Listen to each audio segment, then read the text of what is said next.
You okay? I know Yes. that's a lot to talk about and to relive.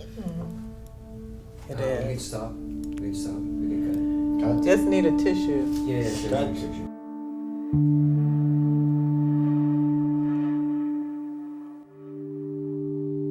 Okay. Okay. Ready? Ready. Take a deep breath. Just relax. You're just talking to me. Yeah. Okay. All right. So tell me about your life before it all fell apart. Well, my life was, I had a great job. Did a lot of contracting for different industries. Great friends.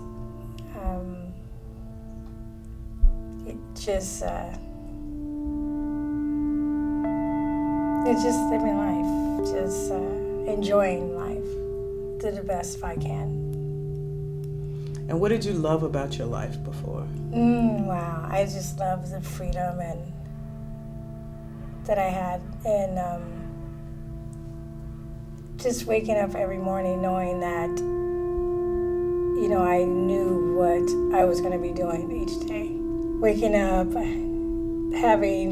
getting up in the morning early, 2 dogs always greeting me, and just, calling friends. Did you have a lot of friends? I had a lot of acquaintances, but I'm very cautious what I call my friends. Is that now? Now I have friends, now it's different. I had a lot of acquaintances and friends I thought were my friends, let's put it like that. And, but now it's different because the ones that I thought were my friends are gone. Before, I lived in, I love art, so I lived by the ocean. And I love the ocean as well. I lived by the ocean, and it was like from coming home from work was a vacation because, I can get up and get the dogs together and we'll walk the beach. I'm a very simple person, so I didn't like going out to clubs a lot, but I would meet for dinner with some friends. So yeah. And so what happened to change your life? What happened to change my life was my relationship. I was with someone for 14 years, and we discovered, have cancer. We discovered in July, and in August, the 28th, she died. But actually,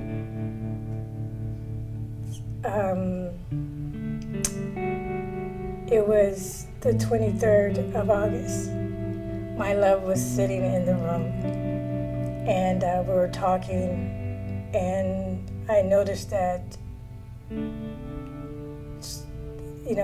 she didn't look well, and was sweating, like water was just poured out on her. And I went to the other side to open up a book because we had directions and instructions from the doctor of things we should to be cautious about. And by the time I turned around, it was within seconds, she had died. She had a massive heart attack. And but at that point, I didn't know until I went to the other side of the bed and lifted her head, and she was gone. So from that point on, that's when life started to crash for me. So what happened next? So what happened, basically, You met somebody new? Yeah, I did. I met someone new in the process, but I realized that I was looking for a refuge from the pain. And so the person that I met, I thought that was going to be my refuge. And what happened was, instead of being a refuge, it was detrimental, because it became domestic violence for me. And so in the midst of the hitting or the pushing her,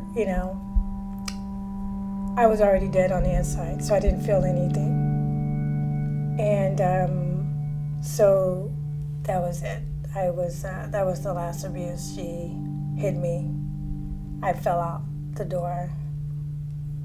My friend hit me. No, not your friend, that person. That person hit me, fell out the door, and sprung ankle, bruises. Called the police, and from there I escaped, and I left with everything that I had in my truck.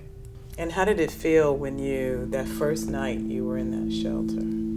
That first night when I was in the shelter, it was unreal. I was so empty. I was very suicidal.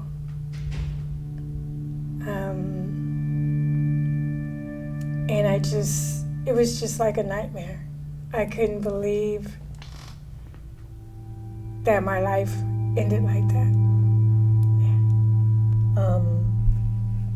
And finally, I was able to get into a domestic violence shelter. I wasn't able to bring my dog, so I had to find someone to take him. But I remember, going to that shelter thinking like it was a nightmare, like I was gonna wake up. I was gonna wake up, that, have my old life again. And, but it wasn't like that. And I began to just shut down, stop talking, just existing. Very, very suicidal, because I was just in such a dark place that I survived by shutting down. I only had my thoughts, was my company. It was just to experience that I was at the lowest of lows. And, I remember talking to my sisters, and first I didn't tell them, actually. I was in the shelter for about 3 months before I got up a nerve to tell them where I was. And why didn't you tell your family? I was so ashamed. I was full of shame. And actually, to be honest with you, I just wanted to die. I didn't want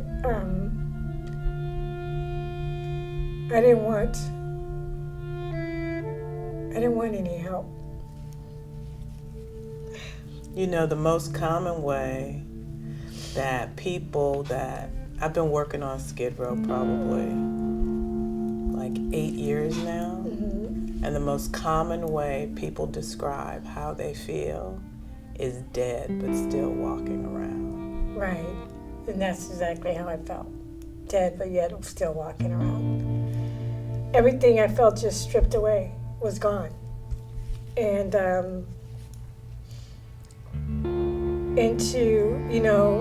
to lose, it wasn't so much the things, but I lost myself. Because material things can always be replaced. But when you lose yourself, it's the worst feeling ever. It's the darkest, it is so dark that is undescribable.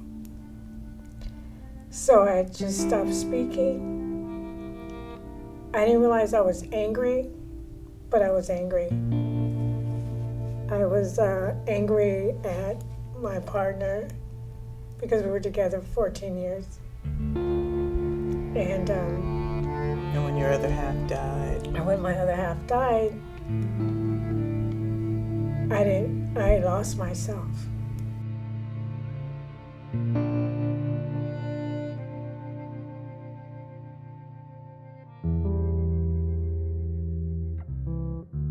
Well, I found Chrysalis. When you're in a domestic violence situation, you have to leave everything, including your job.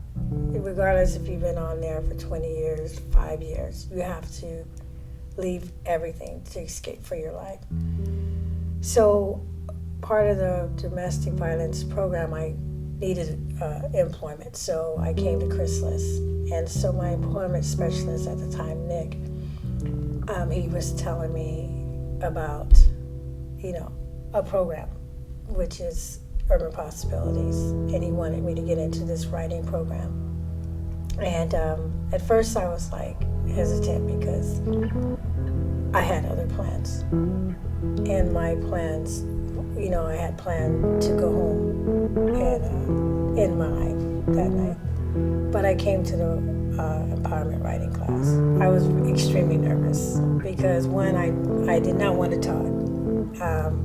And I remember walking through the doors and looking for the first chair that was in the corner. I wanted to be part of the paint on the wall.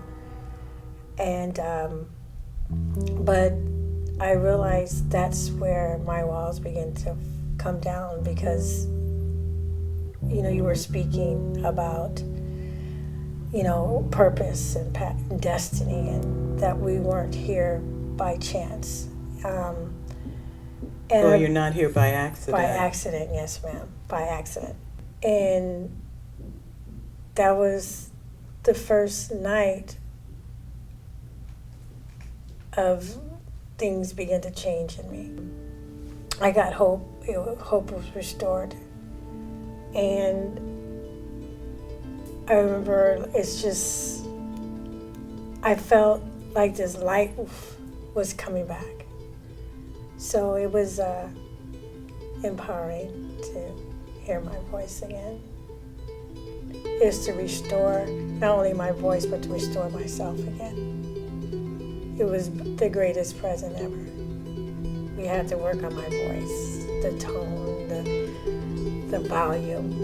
And I remember every time you would tell me to go louder, I felt so out of place, like I was afraid to go loud. Because I remember the pain that it brought. And so that night when you got a standing ovation, and after using your voice in that powerful way, how did that feel? My voice for the first time was celebrated and not just tolerated, And to be celebrated, that was amazing. And so now, how do you want to use your voice? I just want to be able to be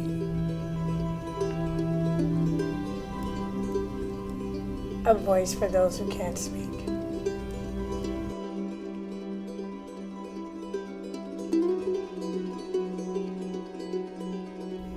I'd like to leave you with a couple of last words of wisdom.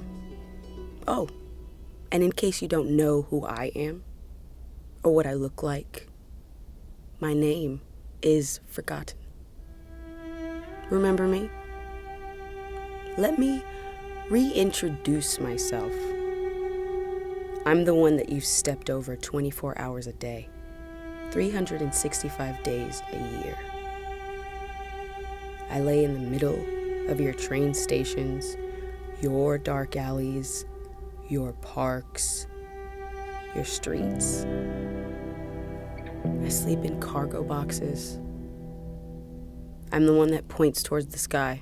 I talk to the birds, I yell at the wind, curse at the walls, and I question God. Why? I see how you stare at me with disgust as I stray by your fancy restaurants.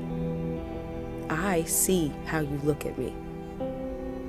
I realize I'm no longer that beauty queen because of my muddled hair, the holes in my shoes, the dirt on my feet, and my overbear stitches even too much for me to bear. I had a dream just like you. One day becoming a president of a Fortune 500 company, a CEO, a doctor, a lawyer.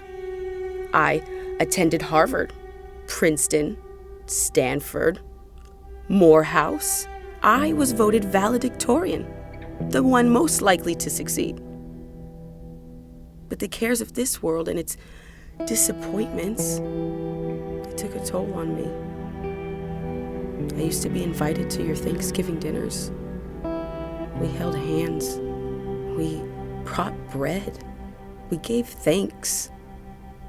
I listened to all of your problems, did whatever I could do to solve them. So the next time you see me laying in your streets, digging in your trash cans, begging for bread, and you wonder who I am, take a look in the mirror. I used to be you.